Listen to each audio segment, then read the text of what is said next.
There is a moment, almost sacred, that visits parents in the quiet of the evening, a stillness that feels fragile, as if the world itself is holding its breath. The house hums softly with silence, yet your mind races. You stand beside a crib, a small bed, or simply in a dimly lit room, watching the slow, rhythmic rise and fall of your child's chest, and you wonder, am I doing this right? Am I guiding them toward calm, or am I unknowingly creating tension? Generations of parents have known this fear, the fear that every waking signals danger, that every tear is a failure, that if sleep is disrupted, something is broken. Dr. Benjamin Spock understood this fear, not as judgment, but as truth. He saw parents exhausted, anxious, and doubting themselves, and he offered a quiet revolution. That sleep is never meant to be a battlefield. Sleep is a bridge between the child's need for comfort and their growing independence, a bridge between the day's activity and the renewal of the mind and body. Sleep is not something to control, it is something to honor, and most parents, unintentionally, miss this. They see sleep as a problem to solve, a schedule to enforce, a test to pass, when in reality, it is a conversation, a delicate, biological, emotional dialogue between you and your child. Imagine a child as a tiny universe, each heartbeat a star, each breath a constellation of growth and potential. Sleep is the orbit around which all these stars revolve, the rhythm that allows their universe to expand without chaos. When sleep is rushed or forced, the stars wobble, pathways misalign, and the harmony of the system is disrupted. But when approached with care, patience, and observation, sleep becomes a quiet symphony, orchestrating growth hormones, neural connections, and emotional resilience in ways that mere instructions could never achieve. A baby's waking is not rebellion, a toddler's resistance is not defiance, a child's anxiety about night is not a moral failing. They wake because their nervous systems are learning, their brains are wiring, their bodies are negotiating rest with growth. Sleep is learned not through coercion, but through consistency, reassurance, and attunement. Dr. Spock's radical insight for his time was that emotional needs do not vanish when the lights go out. They become quieter, more vulnerable, yet more honest. When parents approach bedtime with tension, children mirror it. Their nervous systems are exquisitely tuned to the emotional climate of the household. A hurried bath, a frustrated tone, a silent sigh of exhaustion, all of it communicates meaning the child absorbs instantly. Sleep, Dr. Spock insisted, is not separate from daily life. It is a reflection of it. The patience you show while feeding, the gentleness you show in discipline, the calm presence you provide during learning and play. Sleep simply mirrors the environment you cultivate. It begins with presence. Observe the small signals, the flutter of eyelids, the soft stretch of tiny limbs, the subtle sigh that precedes a yawn. These are cues from the nervous system, messages that the body is ready for restoration. Respect these cues, honor them. Do not fight them with schedules that are more about adult convenience than child development. Trust that nature has built a rhythm within your child, a rhythm that, when honored, fosters emotional intelligence, self-soothing, and resilience. Even the simplest gestures matter: a hand on the back, a gentle hum, a soft story, the calm cadence of your voice. Each one sends a signal. You are safe. You are understood. You can let go. The science now confirms what Spock intuited decades ago. Co-regulation, emotional mirroring, and secure attachment directly influence sleep quality. Neural pathways consolidate learning during rest. The amygdala, which governs fear and anxiety, recalibrates. Hormones of growth surge. Sleep, when approached with attunement, becomes more than rest. It becomes preparation for life itself. Parents often fear that comfort fosters dependence. Spock argued the opposite. Comfort builds independence. A child who knows that reassurance is available internalizes security. They learn that the world is predictable and that their needs are valid. Emotional bridges built at bedtime become the foundations upon which autonomy stands. Night waking, often seen as failure, is simply development in motion, cycles of learning, cycles of imagination, cycles of emotional processing. Calm presence, not coercion, transforms these moments from frustration into opportunity. And yet we live in a world that measures sleep like a performance. Charts, metrics, apps, all claiming control over something that is inherently relational, biological, and emotional. Spock's wisdom cuts through this. Trust your child, trust your instincts, observe patterns rather than panic at individual episodes. Growth is not linear. Nights will be disrupted, milestones will appear suddenly, but when parents respond with steadiness, confidence, and empathy, children learn the invisible lessons that charts cannot teach: self-regulation, resilience, and trust. Sleep is a mirror of family life. When the household hums with patience, calm, and attentiveness, children absorb it. When the household crackles with tension, children mirror that too. Dr. Spock's enduring insight was that the emotional climate of the home is the true determinant of sleep quality. Structure without warmth is rigidity. Warmth without structure is chaos. Both together create the rhythm in which children thrive. The day's rhythm shapes the night. Dr. Spock always emphasized that sleep cannot be separated from life lived in the light. A child who has been hurried, overstimulated, or emotionally neglected carries that tension into the evening. A child who has experienced connection, warmth, and gentle guidance carries calm. Every interaction, the tone of your voice, the way you respond to questions, the presence you offer in play, sets the stage for how the nervous system will settle once the lights dim. Sleep is the natural consequence of a day well lived, not a switch to flip at night. Routines are the invisible architecture that makes this possible. But Spock did not advocate rigid schedules. He called for predictable emotional rhythms. A warm bath, a quiet story, a gentle lull. These are not chores, they're messages to the developing brain. The world is safe, and it is time to rest. Predictability reduces cortisol, balances stress hormones, and signals that it is okay to surrender. The child learns over and over that bedtime is not a battlefield, but a gentle transition, a bridge from activity to restoration. Parents often worry that comfort fosters dependence. Spock argued the opposite. Comfort is the soil in which independence grows. A child who feels secure seeks connection when needed, then internalizes that safety. Night waking, often seen as failure, is simply the child's nervous system learning to regulate. Each calm response from a parent is a lesson in self-soothing, in emotional balance. The small act of returning a gentle hug, of whispering reassurance, of laying a hand lightly on a back, these acts accumulate into resilience. Over time, the child begins to carry reassurance inward. Independence grows not from absence of support, but from the patient, measured presence of it. Nutrition is equally vital. Dr. Spock reminded parents that a body well-nourished sleeps better. Heavy, late meals spike energy and then crash the system. Excess sugar, irregular meal times, and skipped meals disrupt internal clocks. Balanced meals, rich in protein, healthy fats, and complex carbohydrates, set the stage for restorative rest.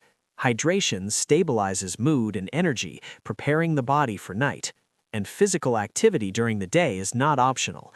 Children's restlessness often stems from stored energy with nowhere to go. Movement is preparation for stillness. Activity becomes the prelude to calm. Emotional fullness is another cornerstone. A child cannot rest if unprocessed emotions linger. Bedtime is often the first quiet moment in which feelings surface. Anxiety, excitement, small disappointments, all of these demand attention. Spock encouraged parents to meet these needs with discernment, comfort without drama, presence without panic, boundaries without coldness. A calm voice, a consistent response, and a gentle touch teach the child that night is not abandonment. Emotional availability at bedtime is an investment in lifelong self-regulation. The parent's own presence is the most powerful signal. Children are expert mirrors of our internal states. Stress, frustration, and anxiety radiate outward. calm, patient, and confident energy communicates safety. Spock understood that a parent's internal regulation is inseparable from the child's ability to settle. Mindfulness is not just a trend, it is practical, developmental, and essential. When you breathe slowly, move deliberately, and speak with calm attention, the child's nervous system synchronizes with yours. Together, you create the conditions for sleep to occur naturally. Even the environment plays its part. Temperature, lighting, and sound subtly shape rest. A room slightly cool but comfortable, dark enough to cue melatonin without evoking fear, quiet but not isolating, communicates an unspoken promise: the world is safe and rest is welcome. Small details, soft sheets, a dim nightlight, the gentle scent of bedtime rituals become cues the child's body associates with calm. These cues, repeated night after night, anchor the nervous system and reinforce the lessons of security and predictability. Discipline, too, intersects with sleep. Spock reframed discipline as guidance, not punishment. Children internalize lessons best when limits are set consistently yet gently.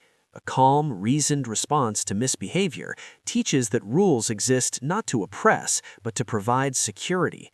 Boundaries established with empathy create trust, and trust is essential for emotional regulation. A child who trusts the world can let go at night, secure in the knowledge that the day's challenges will be met with guidance, not alarm. Curiosity and confidence bloom in this environment. Children who experience security and predictability do not approach the world with fear, they approach it with curiosity. Deep, restorative sleep primes the brain for learning. Emotional regulation, forged through co-regulation, allows children to explore safely, adapt confidently, and return for reassurance when needed. The lessons of the day, woven into sleep, become the foundation of cognitive development, social intelligence, and self-trust. In essence, Spock taught that sleep is not an isolated skill, but a reflection of family life. The quality of the night mirrors the quality of the day. The routines, attention, emotional climate, nutrition, activity, and presence all feed into sleep. When parents shift their focus from fixing sleep to cultivating the conditions in which sleep naturally occurs, tension dissolves. Night becomes less about struggle and more about rhythm, trust, and connection. And now we arrive at the deeper truth Dr. Spock revealed, that sleep is not merely a nightly routine, but a reflection of the invisible architecture of care, presence, and trust you build throughout the day. The way you respond to questions at breakfast, the warmth in your voice during play, the attentiveness you show to small fears and triumphs, each moment accumulates, shaping the child's nervous system, their sense of security, and ultimately their ability to rest. Nighttime is simply the mirror of these accumulated choices. Dr. Spock emphasized that parents' calm is contagious. When you approach bedtime with quiet confidence rather than frustration, the child absorbs it. When you release the illusion of control and instead focus on conditions, environment, routine, reassurance, sleep begins to happen naturally. Anxiety decreases, tension fades, and the home breathes more easily. The struggle dissolves into a rhythm. The child's mind, freed from constant vigilance, drifts into restorative sleep. And in that sleep, neural pathways consolidate, not just memories, but emotional intelligence, resilience, and self-regulation. Every detail matters. The bedtime story becomes more than a narrative, it is an anchor. The hand on the shoulder is more than a gesture, it is a signal of trust. The tone of your voice, consistent and soothing, becomes a lullaby of security. These small acts compound over time, creating what Spock called internalized reassurance, the ability for a child to carry comfort within, even when a parent is not immediately present. Independence is born not from absence, but from the quiet, reliable presence that has been modeled consistently. Spock also framed sleep as an opportunity for mindful parenting. The quiet hours, once seen as tests of endurance, become moments to observe, reflect, and respond with intentionality. Notice the subtle signs, the fluttering eyelids, the slight tension in a limb. the sigh that signals readiness. Respond with patience, not panic. Model calm, not frustration. Speak with gentleness, not coercion.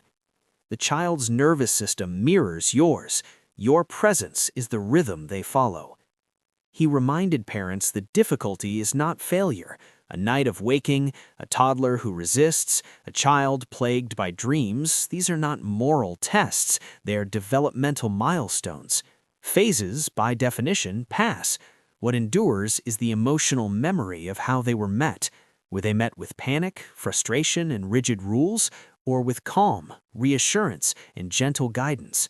That memory shapes not only sleep, but confidence, trust, and emotional resilience. And parents, too, are part of this system.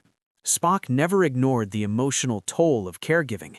He encouraged compassion toward yourself, patience with your own limits, and realistic expectations. Exhaustion does not make you inadequate, it makes you human. Shared responsibility, self-care, and boundaries are not indulgences, they are essential to the emotional climate of the household. Children absorb stress, tension, and fatigue just as readily as they absorb calm and reassurance. Your well-being is inseparable from theirs. As children grow, Spock encouraged gradual shifts in responsibility, always honoring autonomy. Invite children into the bedtime process. Listen to their fears. Offer small choices: which pajamas to wear, which story to read, when to turn off the light. These small decisions empower, build cooperation, and reinforce trust. Sleep transforms from something imposed into something co-created. It becomes a shared rhythm, a partnership between parent and child. Modern science now confirms what Spock intuited decades ago. Secure attachment predicts better sleep, predictable routines reduce anxiety, emotional co-regulation strengthens self-soothing. Stress hormones, when unmanaged, interfere with rest. Nutrition, activity, and the emotional climate all intersect to create the conditions for restorative sleep. In other words, the wisdom of Spock is not outdated, it is more relevant than ever. And here lies the profound shift. The question is no longer, how do I make my child sleep? The question becomes, how do I create the conditions in which sleep can happen? This reframing dissolves pressure, restores trust, and aligns parenting with development rather than control. Sleep ceases to be a battle. It becomes a rhythm of life, a reflection of the care, presence, and guidance parents provide throughout the day. When families embrace this wisdom, transformation occurs beyond bedtime. Children become more confident, resilient, and emotionally intelligent. Parents release fear, anxiety, and frustration. The household, once tense, breathes in a new rhythm. And in the quiet moments before sleep, a new story unfolds. The story of a home where needs are met, where feelings are respected, and where growth occurs naturally, as it was always meant to. This is the enduring legacy of Dr. Benjamin Spock.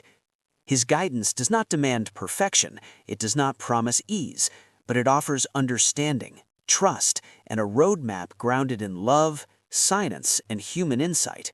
It reminds parents that they are enough, that their presence matters, and that growth, like sleep, comes not from force, but from the patient cultivation of conditions in which it can flourish.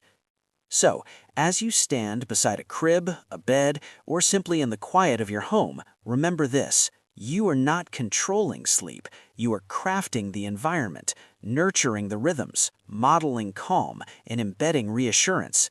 Night after night, these actions echo through your child's nervous system, forming the foundation for lifelong confidence, emotional balance, and health. Sleep becomes a shared rhythm, a dialogue of trust, a bridge between care and independence. That is what Dr. Benjamin Spock truly taught about children's sleep, and that is why, even decades later, his wisdom continues to guide families toward calmer nights, deeper connection, and lives marked by resilience, joy, and quiet confidence.